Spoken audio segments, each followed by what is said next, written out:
There are characters on The Young and the Restless who scheme.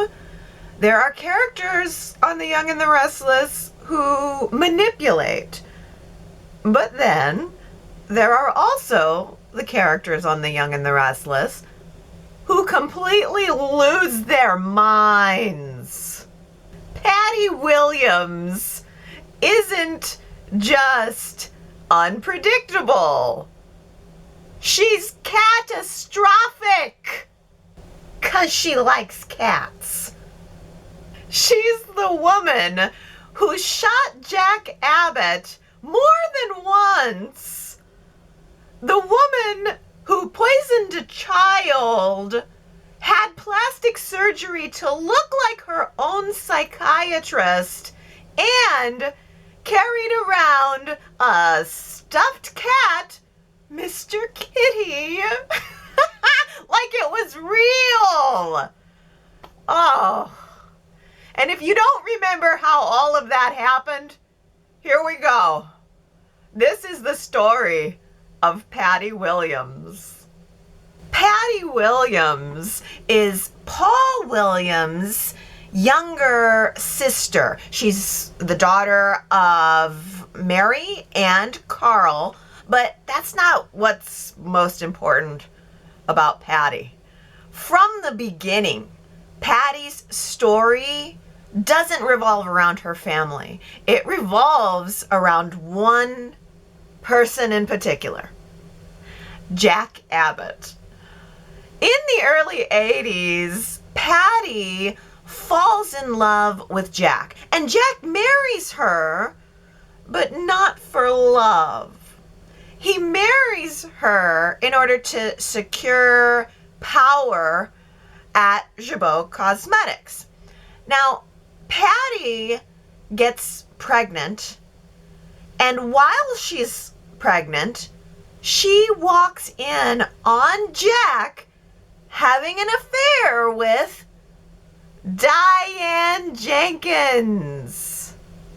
The shock of it all causes her to have a fall, and she loses the baby. And not long after, she overhears Jack admitting the truth about why he married her in the first place, and that's when something snaps. She shoots Jack 3 times and afterwards loses all memory of the event. When her memory returns, Jack refuses to press charges, and Patty eventually leaves Genoa City, disappears from the canvas for years, and that was only the beginning.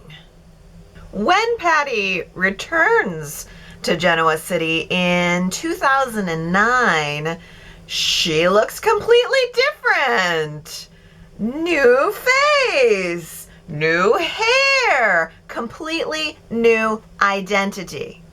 Now she's Mary Jane Benson, and her plastic surgery was paid for by Victor Newman. Of course, yet another revenge scheme against Jack. And this version of Patty is played by the actress who most modern fans remember, Stacy Haiduk. And she's completely unhinged in a brand new way. But Patty is still obsessed with Jack, and now Jack is with Phyllis, so Patty's obsession transfers onto Phyllis too. She learns that Phyllis's daughter, Summer, has a peanut allergy. And so Patty eats a peanut cookie and gives Summer a big old kiss. Summer ends up in a coma. The child ends up in a coma. And Patty tries to frame Phyllis for the whole thing. Tries to imply that Phyllis tried to poison her own child. Yeah, that's Patty Williams for you, no matter what name she's going by. Patty doesn't just lash out, she wigs out. Patty flees and starts to spiral even more. Now she's hiding in Victor's potting shed.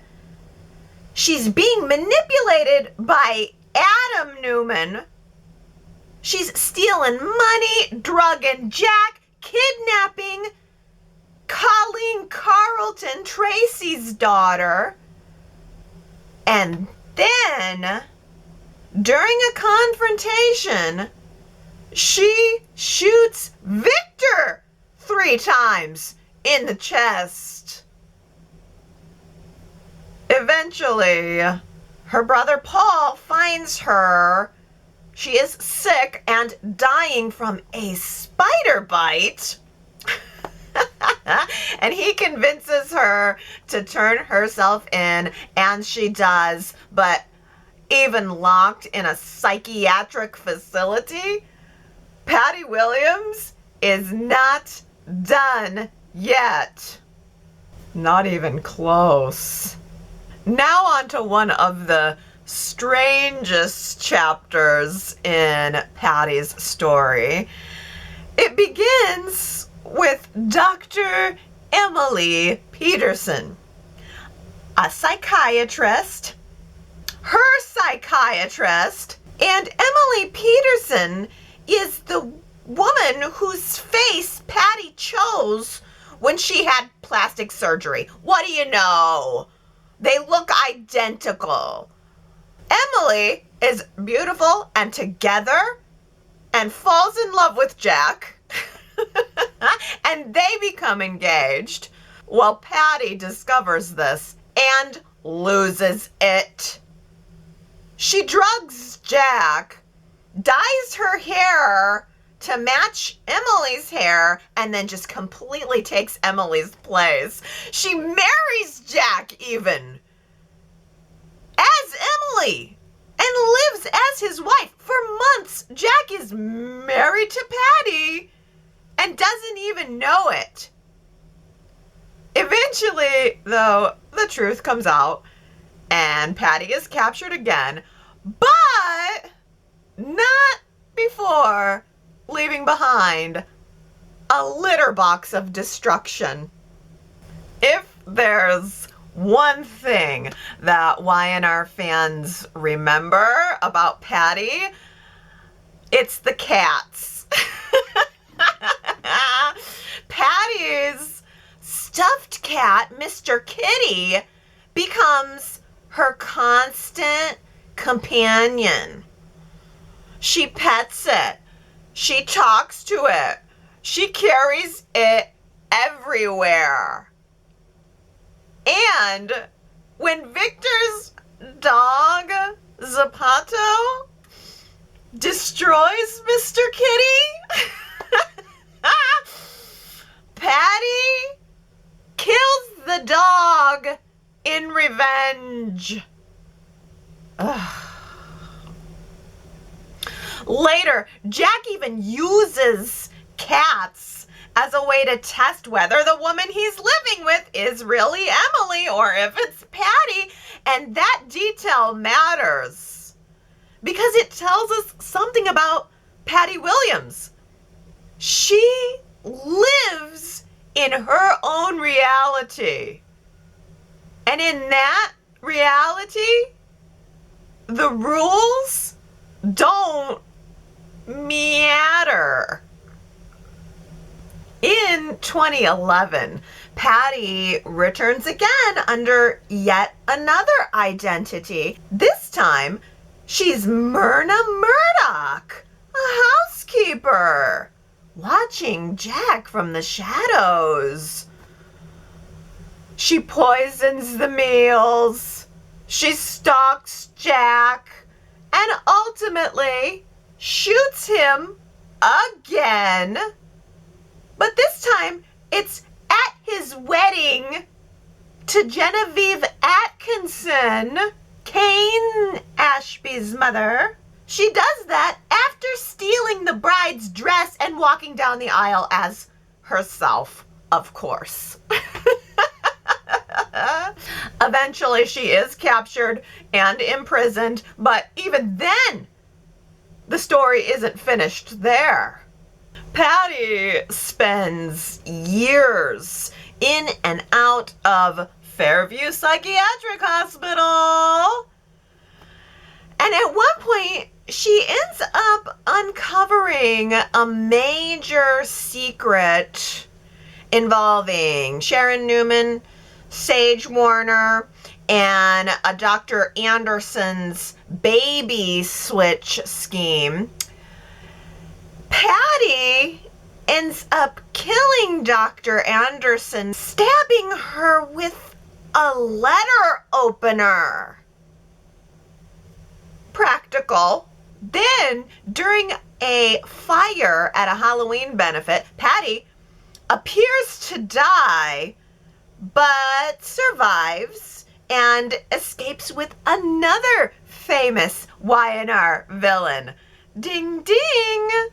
Ian Ward. Ian Ward helps Patty disappear again. Patty's last major appearance comes in 2016 when Paul finds her again and has her readmitted to Fairview, and that is where Patty Williams has remained. Until now. Patty Williams isn't just another Y&R villain. Patty Williams is unpredictable. I mean, Victor plots, Phyllis might scheme, Adam might manipulate, but Patty flips the script. She doesn't think in strategies. No, no, no. She acts on obsession, emotion, and frequent sabbaticals to cuckoo crazy town. Ooh, Patty Williams is one of the wildest wild cards in the Young and the Restless history. Not because she's the most powerful and not because she's the most calculating, but because you just never really know what she is going to do or what version of reality she will be living in when she does it. When Patty Williams shows up in Genoa City, nothing stays normal for long. So, I'm curious. What do you guys think Patty Williams will do this time? And who should be worried the most? Jack? Or Diane? Or someone new? Ooh, leave me a comment and let me know your thoughts.